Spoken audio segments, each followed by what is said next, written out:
Say anything to a tweenager. You're tween. Tween. You're a zoomer. At least you're not a quarantine. Yes, I am. Quarantine.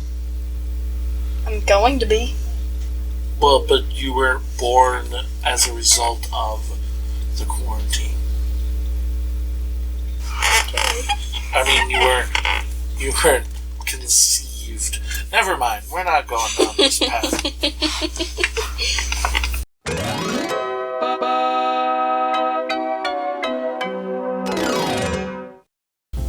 Hello, everybody. Welcome to Gulp and Nosh. This is episode 72. My name is Alex. I'm Emmy. And today we are drinking Blenheim Ginger Ale. Now, I thought Blenheim would be Germany, but it's not from Germany. You see this right here? This black word that you can't really see because there's a bunch of lines of fireworks or something behind it. That says nah. It says nah. There are two variations of Blenheim, hot and nah. Nah.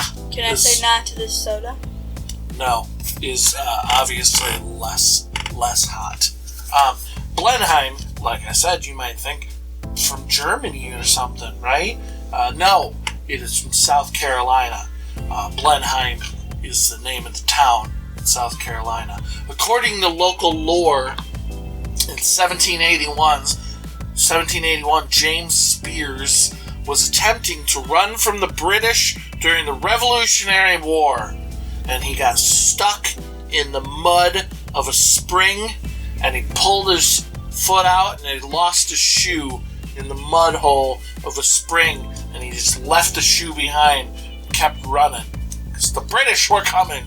I mean, I would too. The British were coming to shoot him, so he ran and left his shoe behind, and then later went back to get his shoe, and was impressed by the amount of water that had gathered in the hole where his shoe was. So he drank some of the water from his shoe, I'm assuming, or from the hole in general, or just the spring in general, I don't know. Anyway, he drank his shoe water and found it to be very rich in a mineral taste. He noticed it had a strong mineral content. This is the lore behind the springs in Blenheim, South Carolina. What the frick is this guy doing with his life? Well, 1781, you didn't have Dasani bottled water. You had shoe water or nothing, and you liked it. You liked that shoe water. I would not have Everyone drank shoe water then. I would have drank clean shoe water. Clean shoe water. I'd buy a new pair of shoes and I'd go out to the spring. Oh, you're just rich enough to buy multiple pairs of shoes. Do you throw the shoes away then No, after I you keep drink one the water? drinking pair. That's your drink. I have my normal pair of shoes that I just wear every day. I have my dress shoes, and I have my drinking shoes. Yep. Okay, fair enough. You're fancy enough to have a pair of drinking shoes. More power to you. Shoes. So, Blenheim, South Carolina sprung up around the spring. 100 years later, in 1890, Dr. C.R. May, doctor, I'm going to use that term loosely because this is what the doctor was doing, was prescribing his patients to go and drink some of the spring water when they came to him with stomach ailments. He's like, your stomach hurts? Go drink that spring water. Yes, go grab your drinking shoes. Grab your drinking shoes. Scoop up some of the spring water, drink it up. You'll be cured of what ails ya. Cured of what ails ya. Yeah, that was their medical practice back in 1890 was water from the spring. But his patients, they didn't like the spring water. They complained about its strong iron-like taste. Blood. Well, it's very minerally. It's very minerally spring. Got blood in it. Maybe, I don't know what was happening up the spring. Did anybody walk up the spring and find out? Mass murder. For 100 years? Yep. Jesus. There was a family of murderers. Wow. For generations, huh? And they drained all the blood into the spring. And nobody said anything in Blenheim about why it was so dark red? No. Just like, this doesn't look like water, but here's what ails me. Get my shoe.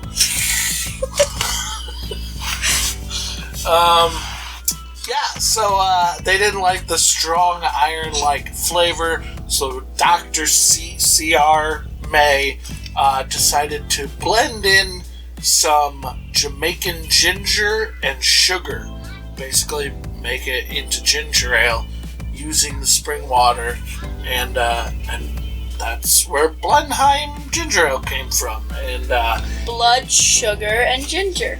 Yeah, in 1903 he partnered with A.J. Matheson to open a bottling company, which was officially opened in 1920 as the Blenheim Bottling Company. They built it right next to the spring, and they used the spring water. In 1993, Blenheim was purchased by Alan Schaefer, who also owns the South of the Border, is the name of it. Tourist attraction, basically rest area that has a giant, potentially racist statue of a Mexican fellow outside, and it just has like a restaurant and arcade and little tiny amusement park and other rest area truck stoppy things in it. And it's called South of the Border. It's on I-95, which comes through Michigan, but goes straight down to Florida, and it's right past the border of North and South Carolina, hence the name South of the Border, and the racist Mexican mascot named Pedro. Yeah. Pedro. I don't think that's a good pronunciation. It sounded like you tripped over the word. Pedro. It sounded like the word smacked your feet. You did a face plant as you were saying. What are you talking about? It sounds like you started saying it, and then you just fell as you Pedro. What is wrong with you? Review in the New York Times, where journalist Bill Grimes described it as, this is how he described drinking it. The first swallow brings on a 4-sneeze fit. The second clears out the sinuses and leaves the tongue and throat throbbing with prickly heat. I don't want to drink this. But that is probably the hot variety. We have the nah variety. Nah. We have the nah variety. Nah. So, it might still be a little hot, but not as much hot. It hit you. Me. Waiting for the sneezes.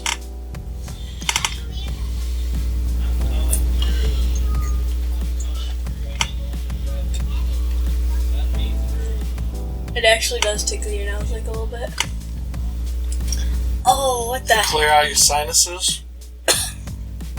Oh. Like. Ugh. Oh, yeah. I don't like that. Ooh. It's like burning my throat with ginger. Yeah, it's got a burn down there.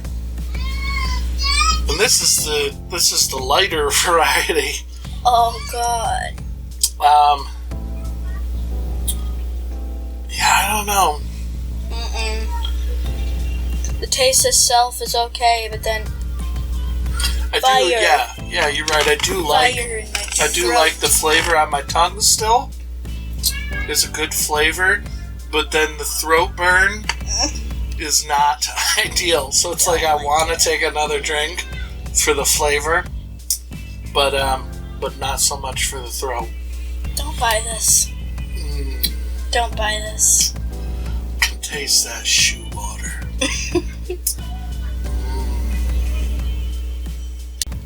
Feels like what it feels like when you're about to puke and the puke's at the top of your throat. I always wonder if, like, the people that make these are gonna watch our video and just be like, take a pull quote from "feels like when you're about to throw up and it's right at the top of your throat." Just slap that on the bottle. It's just, like, yeah, that'll really help their sales.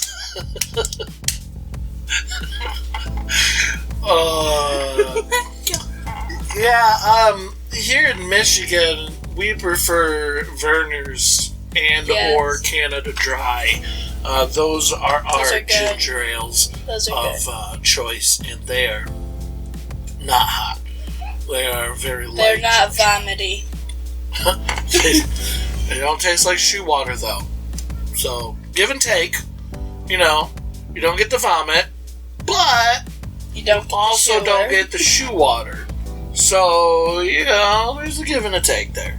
You better go get your drinking pair, go to the spring and pour some in yourself. Now, yeah, if you don't be a wuss and complain about the iron-like flavor of the shoe water, then you can just get shoe water and it'll cure what ails you.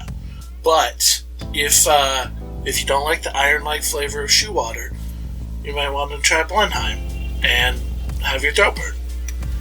That's the choice, you know? What else are you gonna take? Legitimate medicine? What are you, insane? No. Shoe water cures what ails you. So, if you want to get cured, it's Blenheim or shoe water. That's the choice. I actually got it right there. I actually, felt it coming up. Don't throw up. I don't know if you can put throwing up on YouTube. I don't know. I think you can. I've certainly never watched a video where anybody threw up, but it wasn't like normal throw up. It was like you could. It felt like just water coming up. Lovely. It didn't hurt or anything though. Hit up the D-Box below where you will find a link to our Discord and our email if you would like to communicate, that's the word, with us. If you'd like to ask us a question. This ginger ale messes up your English. Yes, if you'd like to communicate, write us an email or hop on our Discord, join our Discord, join in the chat with the lovely, lovely people that have already joined our Discord and make jokes about eating weird things like old warheads and stuff like that.